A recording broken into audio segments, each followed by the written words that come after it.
Welcome to the Holistic Wealth Podcast. I'm your host, Keisha Blair, wife, mother of 3, author of Holistic Wealth, and founder of the Institute on Holistic Wealth. The show will showcase various experts in the key pillars of holistic wealth. Each week, we deliver the best information on how to become holistically wealthy and live your best life. Today, we have a very special guest with us. We have Sonia Jackson Myles, and Sonia is the founder and CEO of the Accord Group, and she's an author, entrepreneur. She does amazing things, an amazing woman. Sonia, welcome to the show. It's so amazing to have you here. Thank you so much for being here. It is an honor to be with you. Absolutely. It's great to have you here. And I just want to give our audience a sense of your journey, which has been so incredible. Sonia, can you just tell us about yourself and your journey and how you started path that you're on? It's an incredible journey indeed. And one that I didn't anticipate. How about that, right? I'm originally from Saginaw, Michigan, and went to school in Florida for both undergrad and grad school at Florida A&M University. And when I graduated from college, everyone was going into pharmaceutical sales. And so I had to pause for a moment and ask myself, is this what you want to do, right? You know who you are, you know how you are. Is that going to feed your soul? And I made a decision that it wouldn't. And so although I studied marketing, I went a different path and I started my career in the purchasing organization at Ford Motor Company. And because purchasing is a space, now everyone's talking about it because of supply chain issues.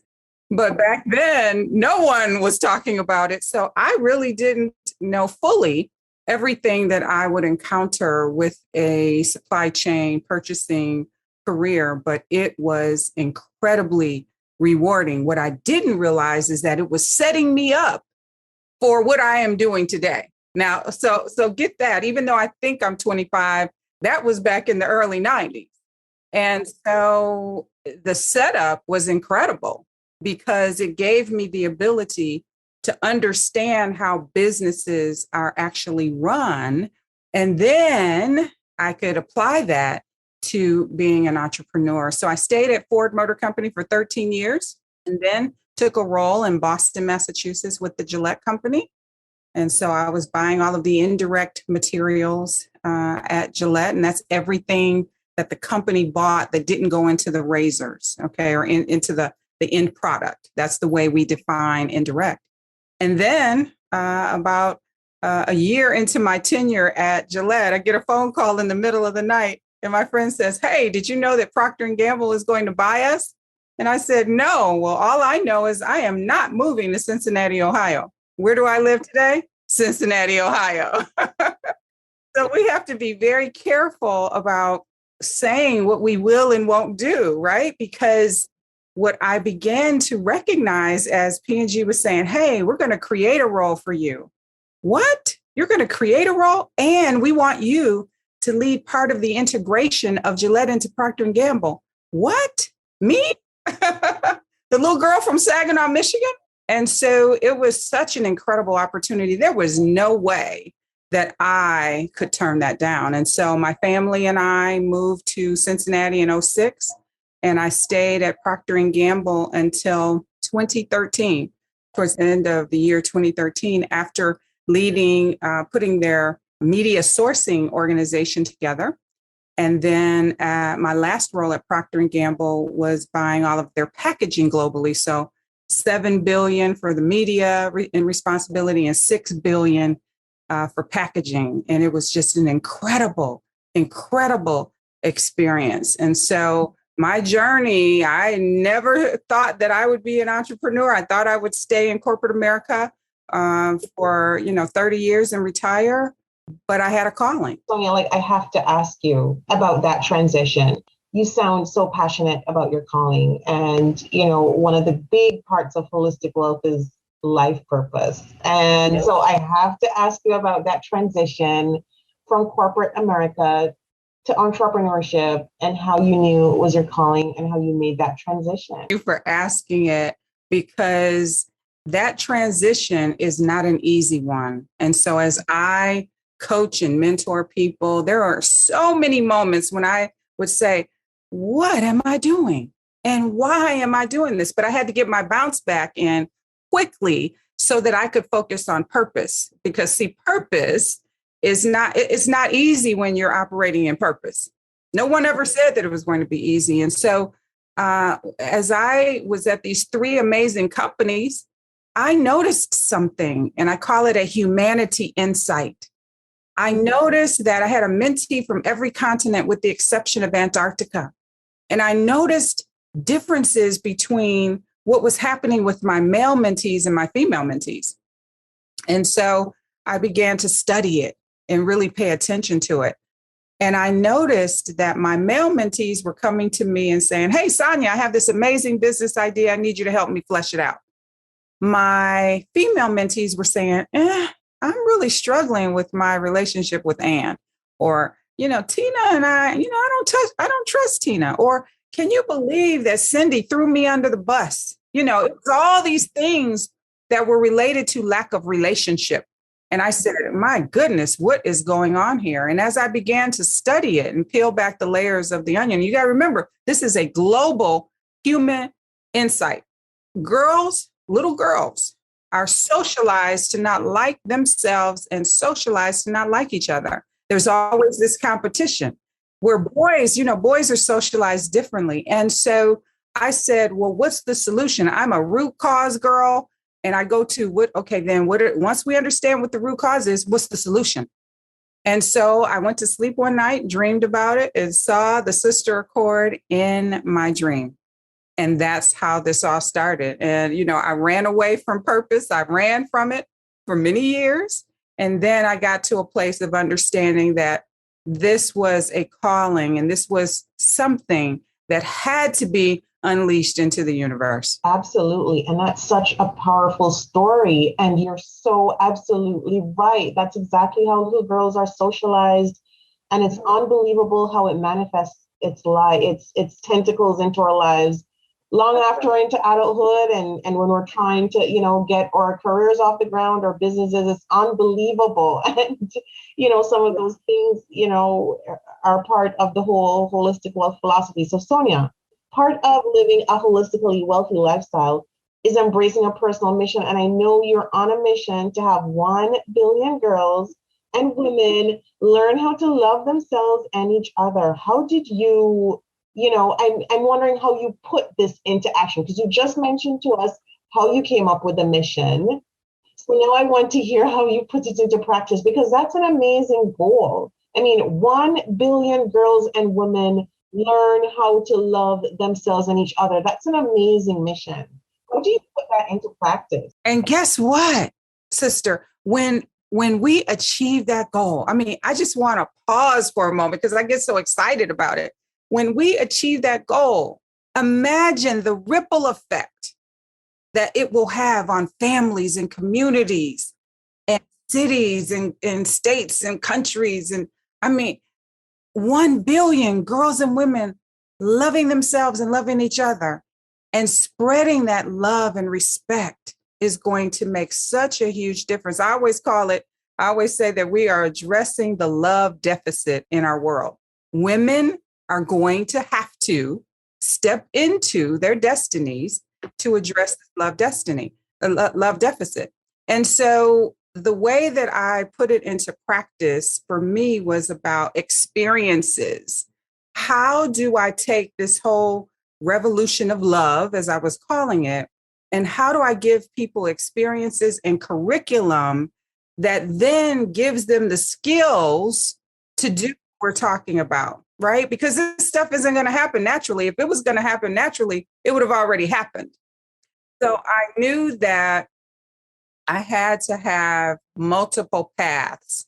So I established my foundation, my 501c3 nonprofit first. And so that's where the Sister Accord Foundation was born in 2013. We had our first tea party. Now get this, when I first started and I was saying tea party, do you know how many people said to me, well, is this political? because at the time, everyone was talking about the Tea Party. And I said, no, this has nothing to do with politics. So get that. I mean, that's how long ago I started this conversation. And so that was in 2013, where we had our very first Tea Party, which is focused on leadership development, emotional intelligence, and helping people address trauma in a way that and adverse childhood experiences and social emotional learning, helping people understand that they are not the things that happen to them. Okay. And so how do you help people tap into the essence of their greatness and help them then to walk in it? Because once they do that, let me tell you, you cannot extinguish the flame.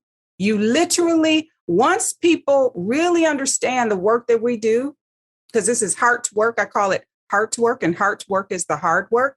So most people just kind of push past it. But what we do within the Sister Accord family is we focus on the heart work, and we give ourselves goals, and we have strategies for living our best lives. Again, it doesn't happen on its own. So it has to become a part of your lifestyle. And that's how we started with tea parties and with the Sister Accord curriculum going into school systems. Wow. And so, Sonia, I know, it's amazing because I'm listening, and I'm sure the audience is thinking, wow, going into school. So did you just, you formulated that curriculum and then had the school systems adopt it? Is that how you put it? That's right.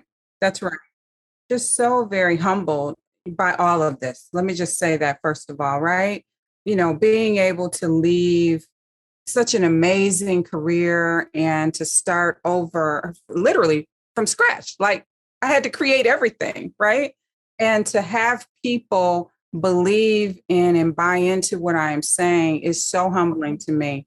And so I went to at the time, she was the deputy superintendent of Cincinnati Public Schools, Laura Mitchell. And I shared with her what my vision was and what I wanted to do. And what I saw that was lacking oftentimes in people and the skills and people who were in corporate America, I told her that I had put together this curriculum to address it, in which she allowed me to pitch it to her. And she said, well, we've never had a leadership program for girls. We have one for boys, but we don't have one for girls. And she loved what she saw. And that was the beginning of our partnership. That's amazing. And it's unbelievable how much this is needed. It's just unbelievable that, this gap was there and you worked to fill this gap. It's unbelievable. And so, Sonia, it's, so many entrepreneurs listen to this podcast, and, you've had an amazing journey as a female entrepreneur. And I'm just wondering if you could share just 3 lessons for female entrepreneurs seeking to grow and scale a business in today's world. I mean, there's so many things going on in the economy everywhere. And I know, people are thinking, wow, how do I grow my business? How do I even begin to start to scale and grow? 3 lessons would be amazing. I a lot of times we have passion for things and we want to start businesses, but I don't think we've done the appropriate research, right? Like, is there a need? Is there a market? Do people care about this? Do they? In some instances, you may have to help them. That's where marketing and some of the other things can come into play if it's never been seen before in the marketplace. But making sure that you are addressing a need is what I often say to Dreamwalkers, that's the coaching program that I started, Dreamwalking, is really being clear about that need. Because when you are focused on the need, you can then create different ways of addressing the need in a way that people can understand and wrap their minds around and then buy into. So that need is really, really important. And, some people are very focused on niches and small slivers and slices. But what I ask people to do is think expansively, right? And you can always, under the umbrella, have some niche opportunities for people. But I think when you go too narrow, oftentimes you just miss out on how you can really drive significant growth and profitability for your company. So that need piece is very important. Serving with love. So, that's a part, love is a part of what we do and what we talk about and what we focus on. And so when I am talking to CEOs and they're like, hey, nobody's ever come in here and talked to me about love. Yeah, because I was supposed to bring this to life, right?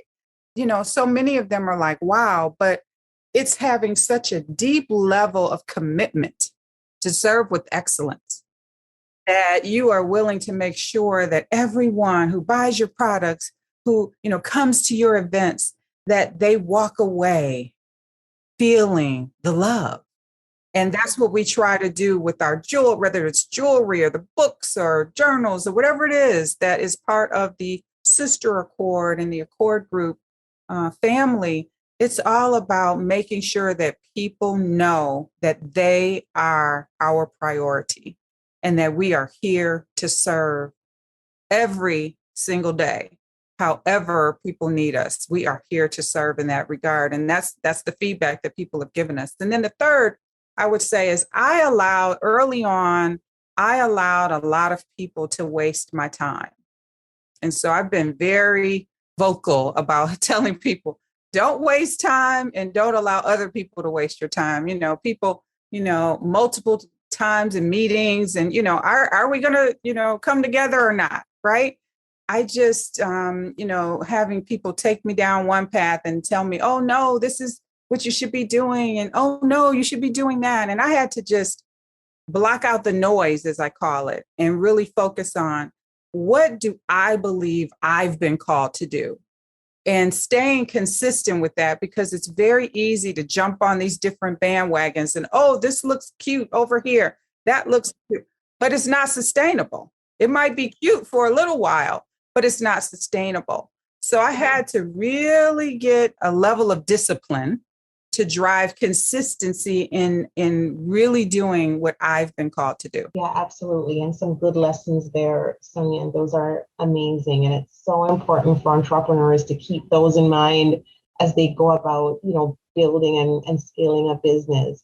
And you've managed budgets in the billions in various corporate positions. And so what are some lessons on budgeting, especially now in this high inflation period with rising cost of living, everyone trying to manage their personal finances? I think, honestly, it's just one of those things that is just top of mind for everyone right now, and so, having that experience, I'm sure, must have been amazing too, in terms of, you're transitioning to becoming an entrepreneur and to, growing your own business. So I'm just wondering if you could share some lessons, in that area for people listening in. And you're managing billions of dollars, right? And looking for opportunities to be more efficient and thinking about innovation in a way. And this is where I really ask people to focus on innovation and what's the next S curve and like, where is the puck heading with your business so that you don't become stale and stagnant and thinking that what brought you to the dance, what brought you to the party that was wildly successful may not be the thing that you need to do long term.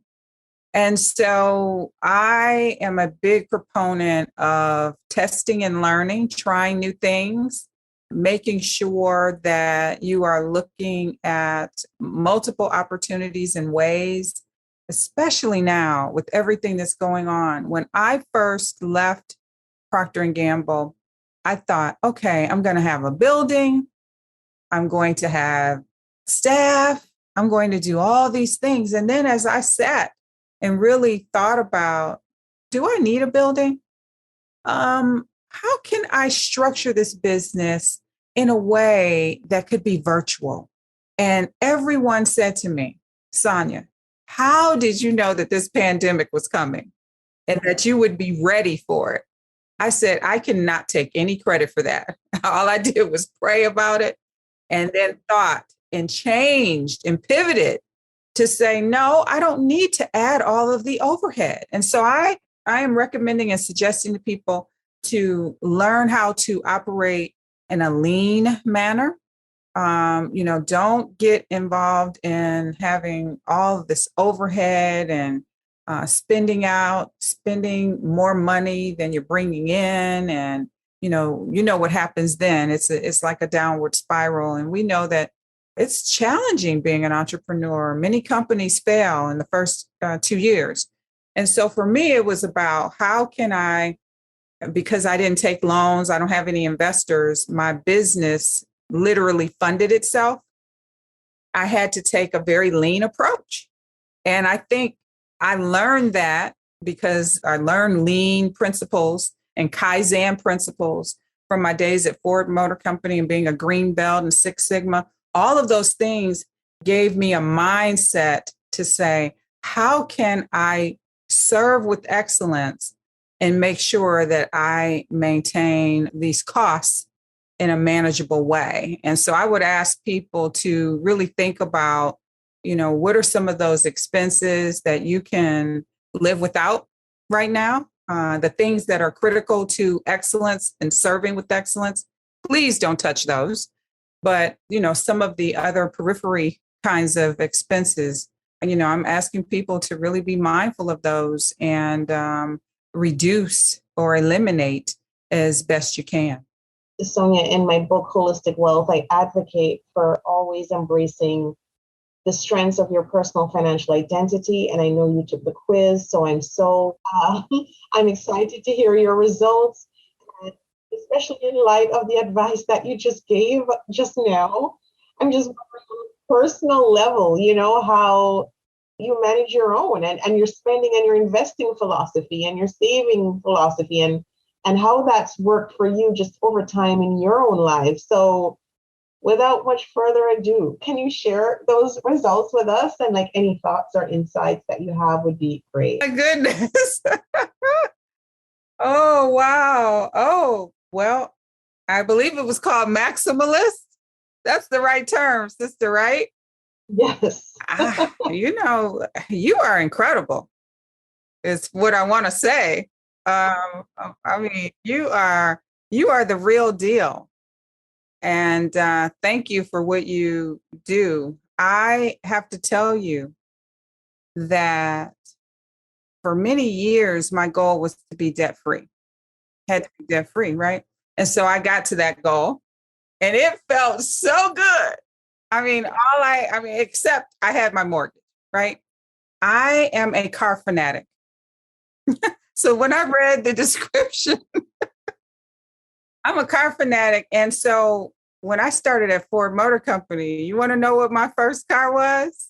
Wow. I can't imagine. Can you tell us what that was? It was a candy apple red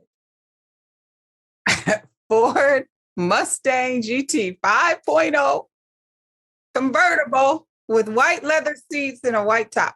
I should have kept that vehicle, but I like to change cars frequently, so I lease. Isn't that interesting? And so I talk to people about this, right?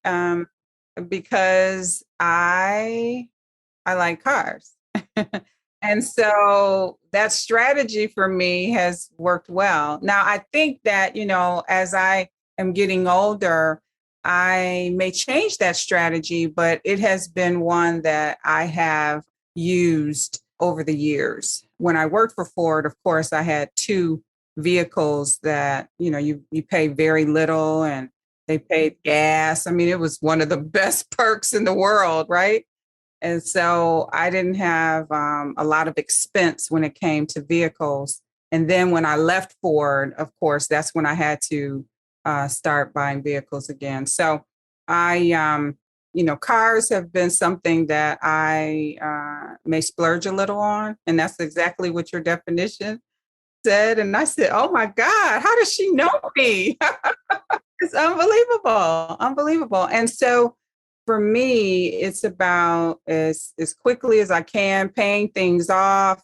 Yes, I didn't want to be afraid of debt and of being able to invest in the things I need to. Because, the clients that I have, if they need machinery, if they need equipment, they have to invest in it, right? And so I didn't want to be afraid of that, but then making sure that I'm managing in a way that I can pay off as quickly as possible, those things. And so it has, when I got to the point of being debt-free, it was just a beautiful thing, all credit cards paid off, all of that. And so I eliminated a lot of credit cards and just said, these are the ones that I'll use and then pay. And so I have evolved, let's say that. I have evolved in my relationship with money. That's amazing. And it sounds like you've done exactly what I've been advocating for people to do, which is, just become so self-aware and learn to hone the strengths of your personal financial identity, which you've obviously done.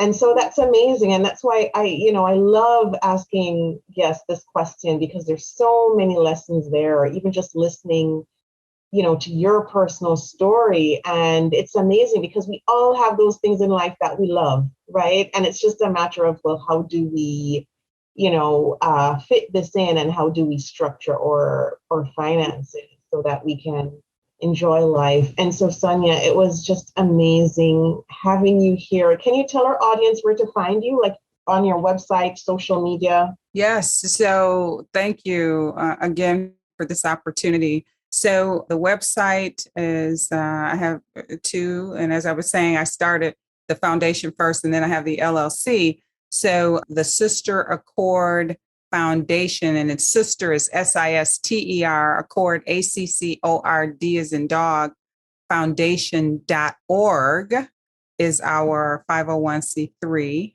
website. And then the sisteraccord.com is the LLC part. That's where all the consulting and a lot of the things I do with companies around culture and diversity, and making sure that we understand that kindness is a strength in leadership. So that's all the work that I do under that umbrella with the Accord Group. And on social media, I am the Sister Accord on Twitter, on Instagram, on Facebook. We have the Sister Accord page as well. On LinkedIn, I'm Sonia, Sonia Jackson Myles, Myles. And I would love to hear from you all and see where there are synergies and where 1 + 1 can come together and make 1,000, 1 million, 1 billion. Absolutely. And we share not the same missions, but we share such a similar mission, Sonia. So I am so happy to continue this conversation just to see how we can, help each other fulfill our missions, which are so similar. And that's why I was so happy to have you and to connect with you in this way. But thank you so much again for joining us. I love this conversation. And I feel like you've even inspired me on my journey with my own purpose and missions. Thank you so much for that. Oh, wow. Well, I look forward to working with you. Watch, it's going to happen. Some great stuff is going to happen. Absolutely. Thank you for joining us this week on Holistic Wealth with Keisha Blair. Make sure to visit our website, KeishaBlair.com, where you can subscribe to the show on iTunes, Spotify, or via RSS, so you will never miss a show. While you're at it, if you found value in this show, we'd appreciate a rating on iTunes, or if you simply tell a friend about the show, that would help us out too. Are you a member of the Institute on Holistic Wealth? If not, what are you waiting for?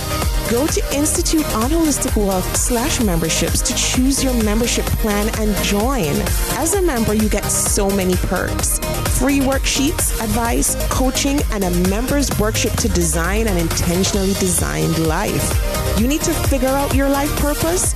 Take the Build Your Life Purpose Portfolio online self-paced course. You're struggling with all your money decisions? Take the free financial identities quiz and then take the course. You recently had a breakup job loss, or experience the death of a loved one? Take the Holistic Healing course. You need an overall plan to achieve holistic wealth? We will help you figure out your holistic wealth blueprint. And of course, if you want to start making money by helping others achieve holistic wealth, become a certified holistic wealth consultant. Regardless of what career you've got, the Institute will show you how to increase your income and walk in your purpose. The sooner you join, the sooner you start to achieve a more holistically wealthy lifestyle. And you're going to want to stay for a very long time. So go to instituteonholisticwealth.com/memberships to join. If you haven't read the book yet, pick up a copy of the award-winning, best-selling Holistic Wealth 32 Life Lessons to help you find purpose, prosperity, and happiness.